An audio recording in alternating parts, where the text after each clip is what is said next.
In today's video, I'll be stripping a lot of paint. This is a Drexel Declaration settee. Drexel is the company that made it, Declaration is the line of furniture, and settee is what they called it in their catalog, which I just happened to find somewhere online. I've always called it a bench, but now I know it's a settee. It was probably made in the early 1960s, somewhere around there, and I've always wanted one of these. I've seen pictures of them online, but I've never actually found one in person until this one showed up. It had obviously been painted, and every time I do a project where I have to strip paint off a piece of furniture, I vow to never do it again. But I just couldn't resist this one. It looks like it has 2 layers of paint on it. The upper layer, that tannish beige kind of thing, and then below that some green paint. And I've seen other pieces of Drexel Declaration furniture, and they've always had some really nice walnut used in the construction. So I know that this one's going to be worth the time and the labor to remove this paint and let the walnut shine through again. I tried a few methods to get the paint off. The first thing I tried was a heat gun.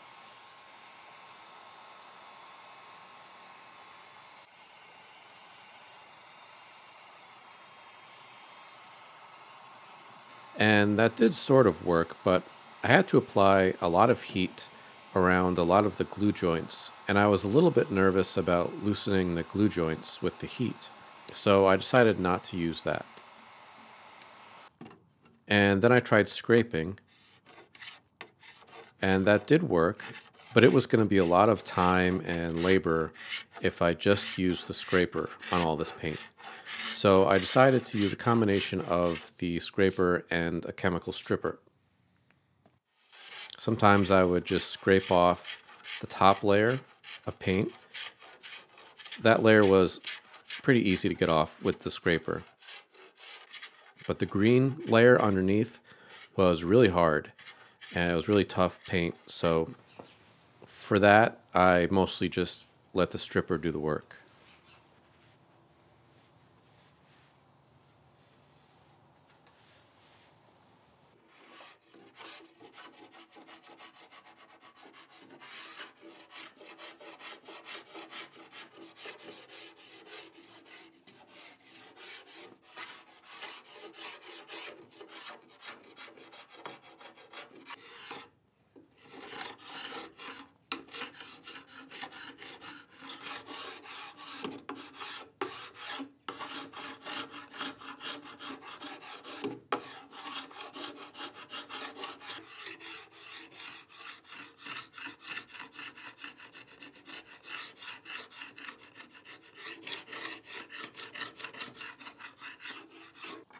On the legs, it was a little bit easier to scrape the green paint off, so I ended up doing a lot of scraping on the legs.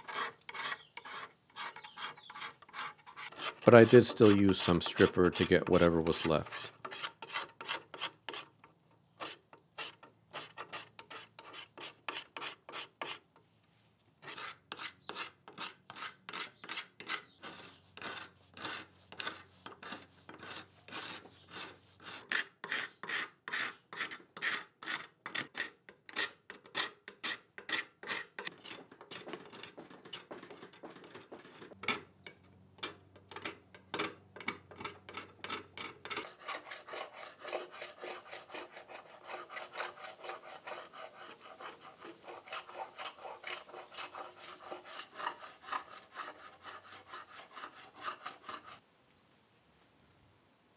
I've got about 95% of the paint stripped off of this. I still have to get into the little tricky areas, little nooks and crannies, and pick the paint out. And then I've also got these 2 spots here. This is where there are cracks in the seat. And I didn't want to get a bunch of stripper goop and debris into the crack because I'm probably going to need to glue it. So now I got to figure out what I'm going to do about these. The cracks are at the glue joint between two boards, and there's some stuff going on the underside too, so let's take a look at that. And here we are on the bottom of the bench, and you can see here the crack goes all the way down, and then the other crack over here, and it goes all the way down. And then there are these two pieces, which I'm just going to call them braces, that go across the whole thing, and they're held on by these screws in these elongated holes, and they probably did it this way so that it allows the boards of the seat to still expand and contract, and the screw can move. But something happened, and some of these screws were replaced, like that one, this one. It's kind of hard to see, but on this one, there's actually another maybe 2 or 3 screws in here.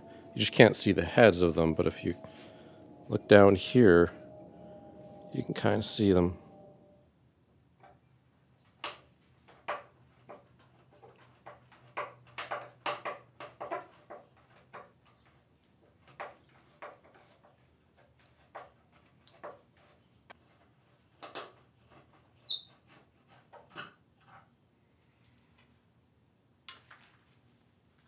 That is a really big screw. Well, now I can see what's going on in this one that has the multiple screws in it. I took out that really big one, and now I see in there there's, I don't know, another 2 or 3 with the heads broken off. So I'll have to get the brace off and then get those broken screws out of there.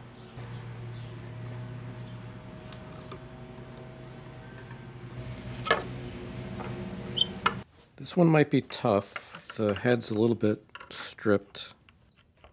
Yeah, I think I'm going to try heating that up first.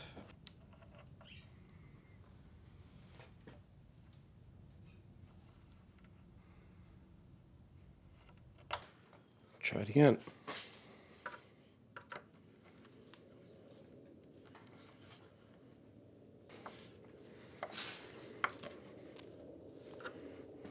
Nope. This might work better.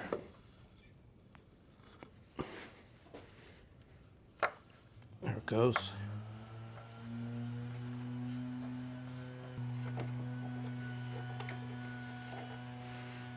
That is a really big screw.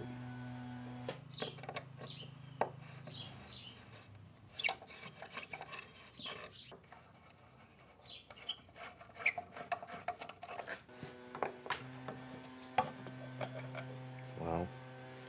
That is also a really big screw.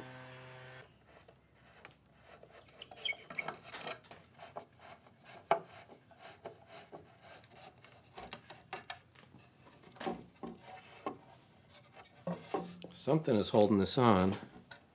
Oh, there's some broken screws over here.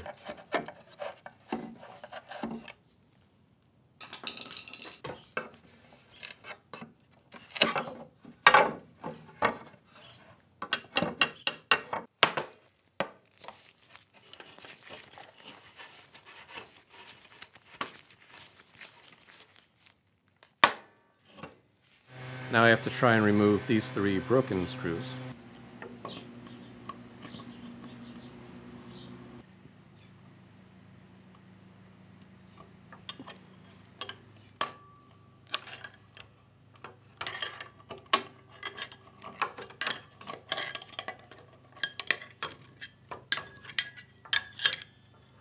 Come on.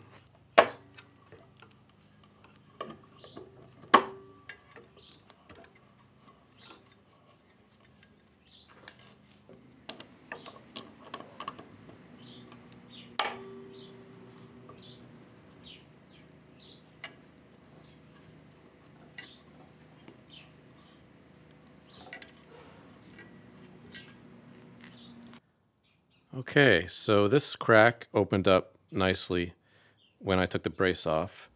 And it's loose all the way down. It's kind of closed down there now, but I can easily get it open to get glue in there. So that one I think is ready to be glued up.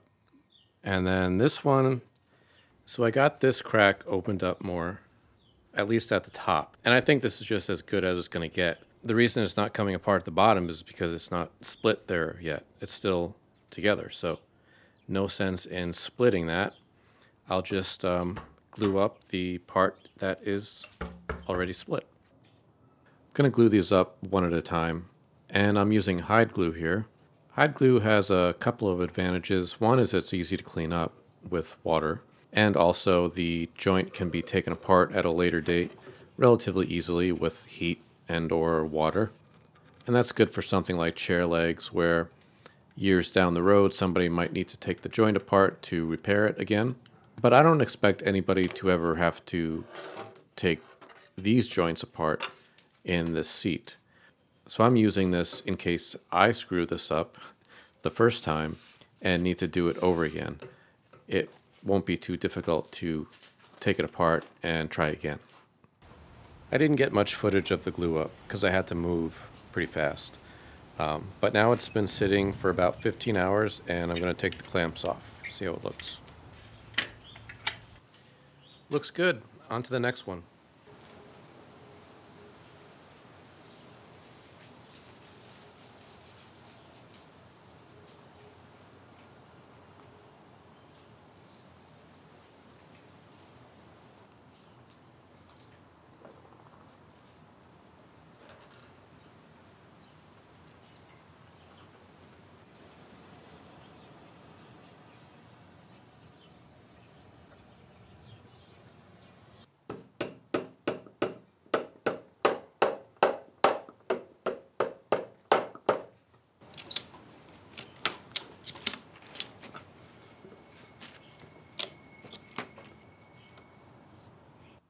I let the glue dry overnight, and then I could put the braces back on. And I drilled out some new holes for the screws that were replaced with those huge oversized screws. And I put in some appropriately sized new screws and washers. The wood's looking a little bit blotchy after the stripping process, so I'm just going to give it a scrape to try to clean it up.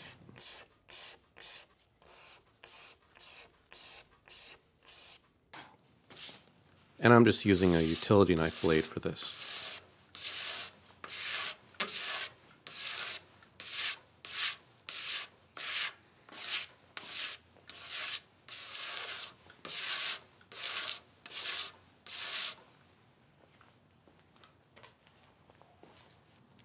I keep finding these little bits of paint all over the piece, and I'm just trying to clean them up with a blade as I see them.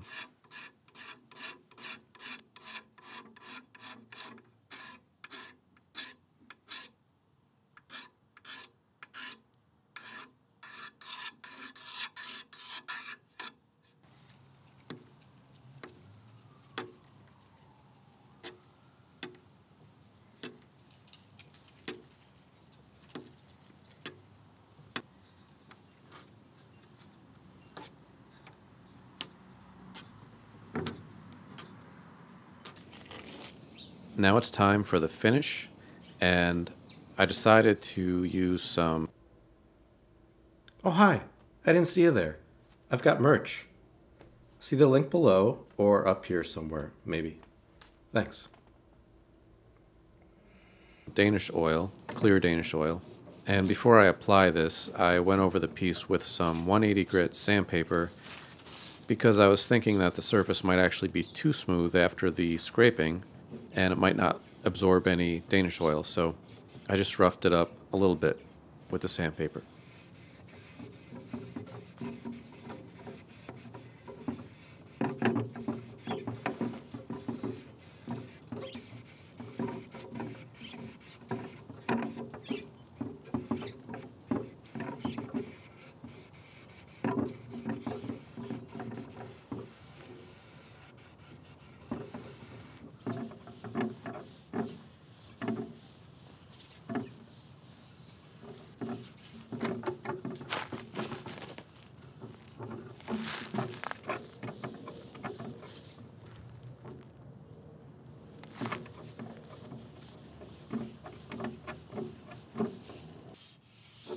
I applied the second coat of Danish oil using some 320 grit sandpaper for an extra smooth feel.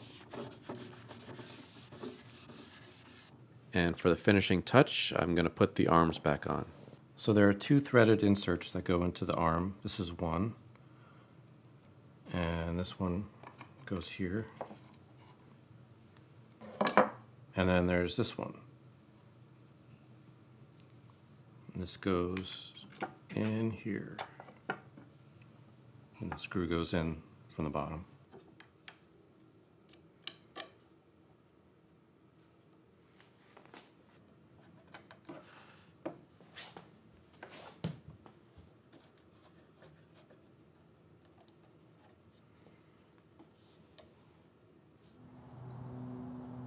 And here it is, all finished.